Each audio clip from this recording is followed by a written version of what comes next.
ओम शांति। आज प्यारे मीठे भगवान की मीठी अव्यक्त मुरली मंथन की डेट है 6 मार्च 2022।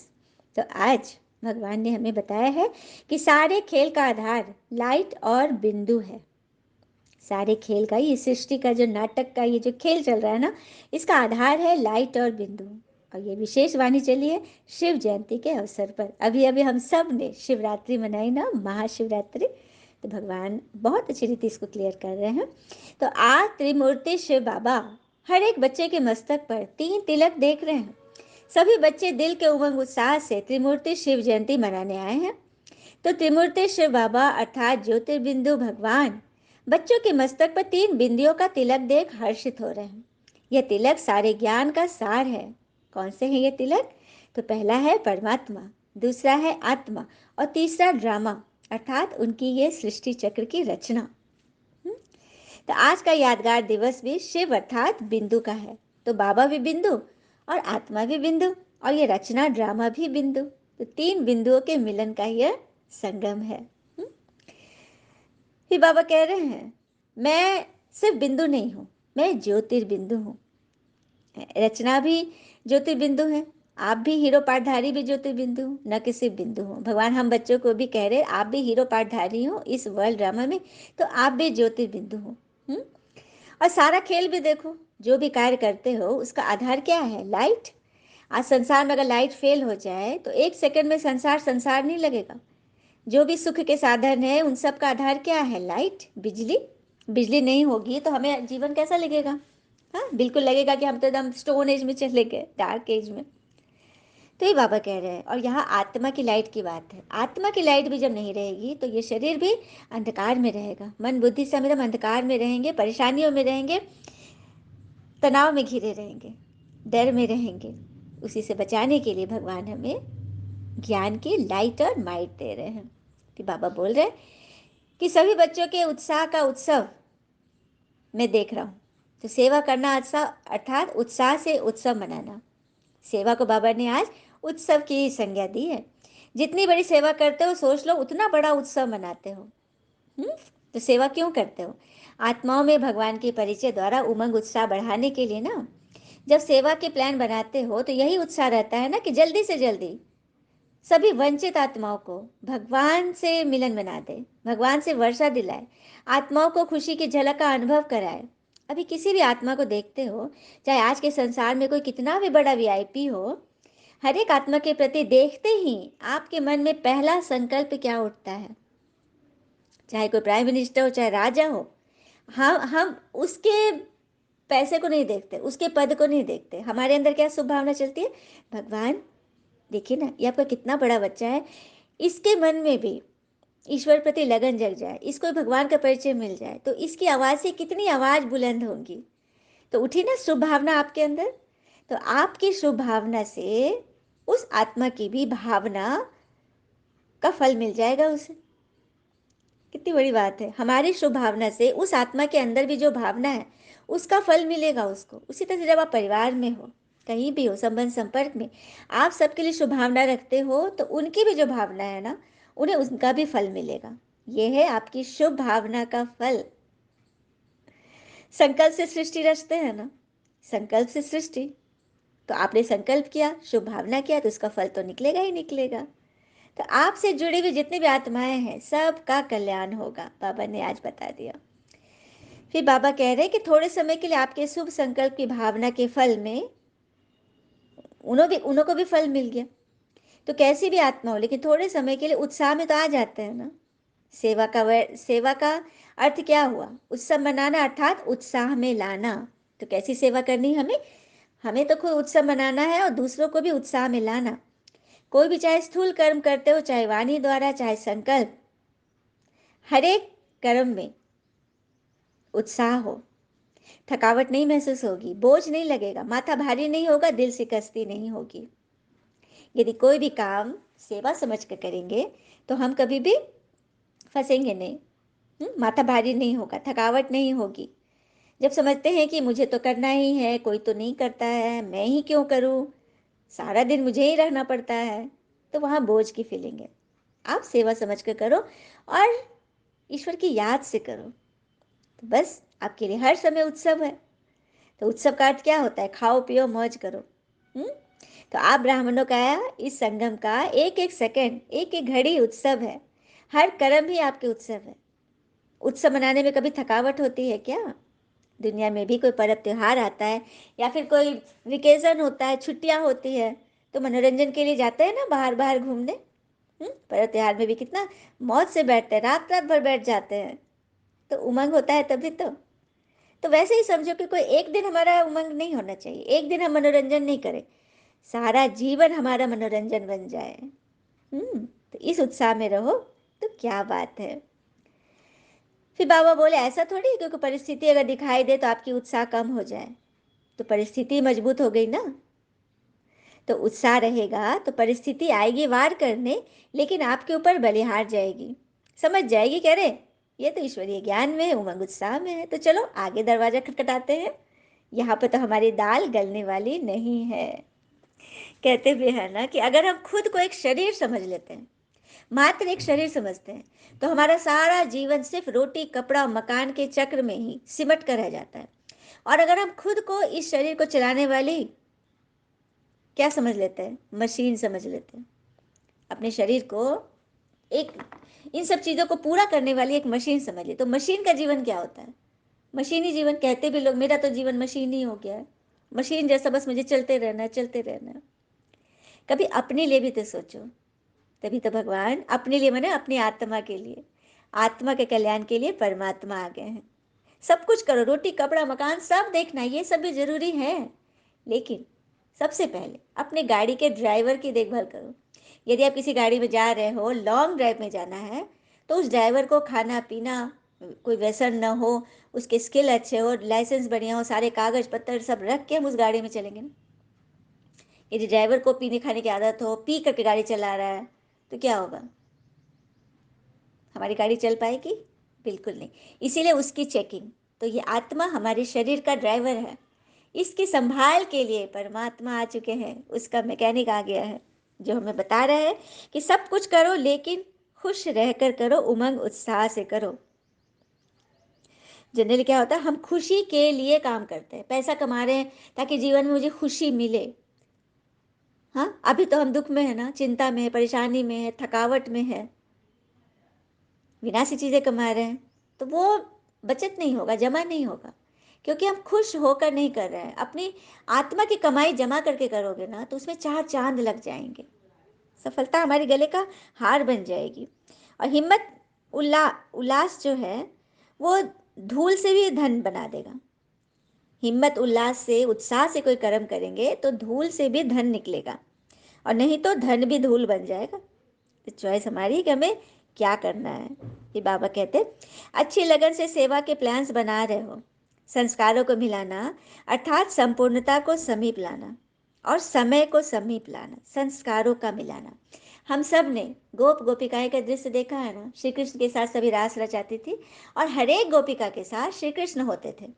राधा के साथ भी नृत्य कर रहे हैं तो गोपिकाओं के साथ भी है। तो ये क्या है? ये उनकी भावना थी। श्री कृष्ण तो सिर्फ राधा जी के साथ थे, गोपिका तो भावना में थी कि भगवान मेरे साथ भी है। तो यहाँ वो तो काठ की मुरली थी, और यहाँ ज्ञान की मुरली है।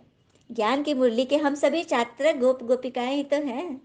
हाँ, जिन्हें लगता है कि ईश्वर हमारे लिए मुरली बजा रहे हैं, ईश्वर हमारे साथ नृत्य कर रहे हैं, मतलब हमें ज्ञान सुना रहे हैं, पर्सनली हमें बता रहे हैं। और ये अनुभव भी है बच्चों के। कुछ भी बात यदि कहीं हो जाती है तो वो सेम टू सेम लाइन आ जाता है मुरली में। भगवान हमें निश्चय कराते हैं कि मैं तुम्हारे साथ हूँ, तुम्हारे सामने हूँ। तो इस निश्चय से यदि रहेंगे तो कभी भी नहीं फंसेंगे। हाँ, और हम अपनी मंजिल पर आगे ही आगे बढ़ते चलेंगे। तो सभी को यह लगे कि ईश्वर हमसे पर्सनली बात कर रहे हैं। तभी तो हम उसको धारण करेंगे ना। हमें लगेगा कि नहीं वो तो सबको बोल रहे हैं, हमें थोड़ी ना स्पेशली थोड़ी बोल रहे हैं, कर लेंगे हो जाएगा। नहीं, ईश्वर ने डायरेक्ट हमें हमसे आई कांटेक्ट करके हमसे बात की। जैसे क्लास में टीचर यदि किसी बच्चे स्टूडेंट के आंखों में देखकर उसे समझा रहे हैं, उसी से बात कर रहे हैं, कुछ पॉइंट हो रहा है तो उसी की तरफ देख रहे हैं, तो बच्चा को लगेगा ना टीचर तो मुझे बता रहे हैं। तो बस ऐसा समझना है कि भगवान मेरे साथ है, हम सब के साथ नृत्य कर रहे हैं, ज्ञान का नृत्य कर रहे हैं। तो ऐसे करने से ना आपकी उमंग उत्साह में कोई कमी नहीं होगी और आप धारणा स्वरूप बन जाओगे। फिर बाबा पूछ रहे हैं कि सभी सदा उत्साह में रहते हो ना, उत्साह कभी नहीं छोड़ना। अभी का उत्साह आपके जड़ चित्रों के आगे जाकर पहले उत्साह हिम्मत देकर फिर कार्य शुरू करते हैं। देखा, बाबा ने कहा अभी जो आप उत्साह भरोगे संगम पर, तो वही द्वापर में आपके जड़ चित्रों के आगे जाकर सभी उमंग उत्साह मांगेंगे, आपसे मांगने करेंगे, और आपसे जब शक्ति मिलेगी तो फिर कार्य शुरू करेंगे। कोई भी युद्ध होता है, कहीं कोई पूजा का काम शुरू होता है, कोई शुभ कार्य होता है, सबसे पहले देवी देवता के दर्शन करने जाते हैं ना, ताकि वहां से उनको एनर्जी मिलती है, शक्ति मिलती है, अपने काम करने का जोश आता है। तो कैसे आया? जब आपने संगम पे चैतन्य में जीवित अवस्था में सभी को उत्साह दिलाया, सबके लिए माँ बनकर सबकी पालना की, सेवा की, तभी आपके जड़ चित्रों की इतनी महिमा होती है द्वापर से। तो इतनी उमंग उत्साह भरी आप सब आत्माएं हो, जो आपके जड़ चित्त भी औरों को उत्साह दिला रहे हैं। क्या बात है। हाँ, कमजोर शक्ति के पास नहीं जाते, महावीर शक्ति के पास जाते हैं।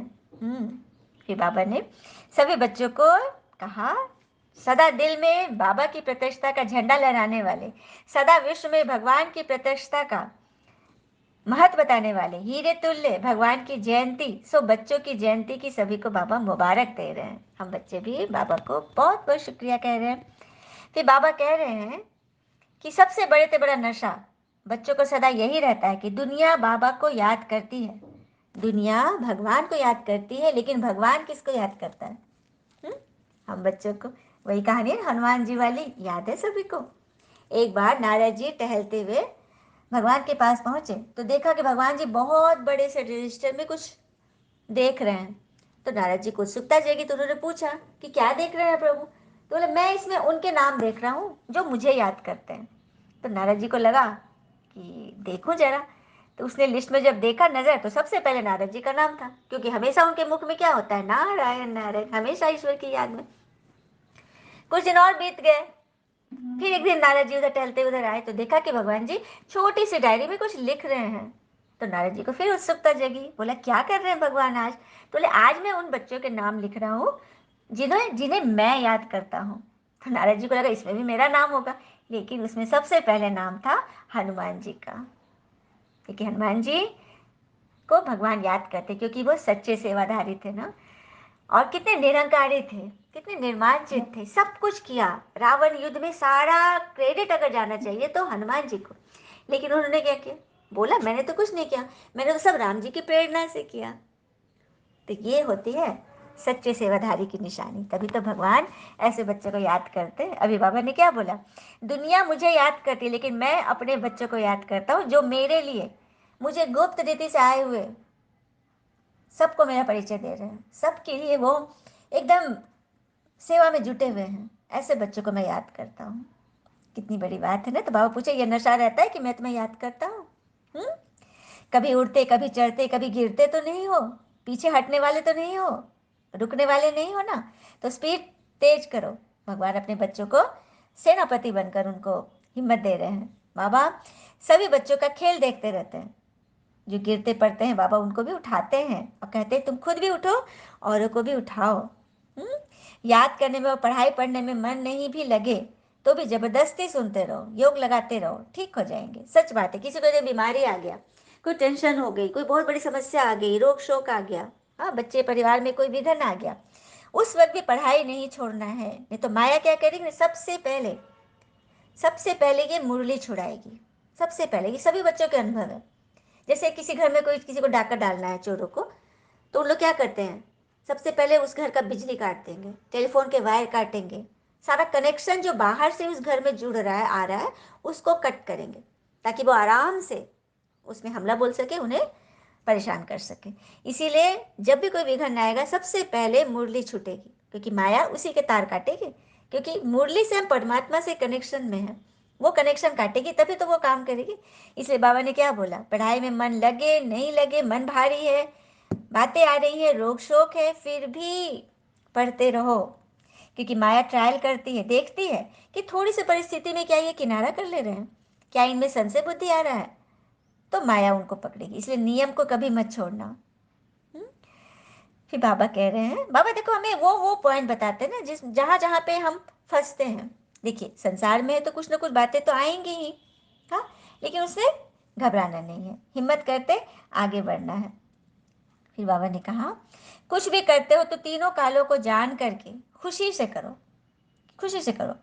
प्रेजेंट, पास्ट, फ्यूचर, सभी कालों को जान करके कर्म करोगे तो कभी आप फंसोगे नहीं, क्योंकि भगवान हमें नंबर 1 पढ़ाई पढ़ा रहे हैं। नंबर वार तो हम हो जाते हैं पढ़ने में, टीचर सबको बराबर पढ़ाता है, बच्चे लेने में नंबर वार हो जाते हैं।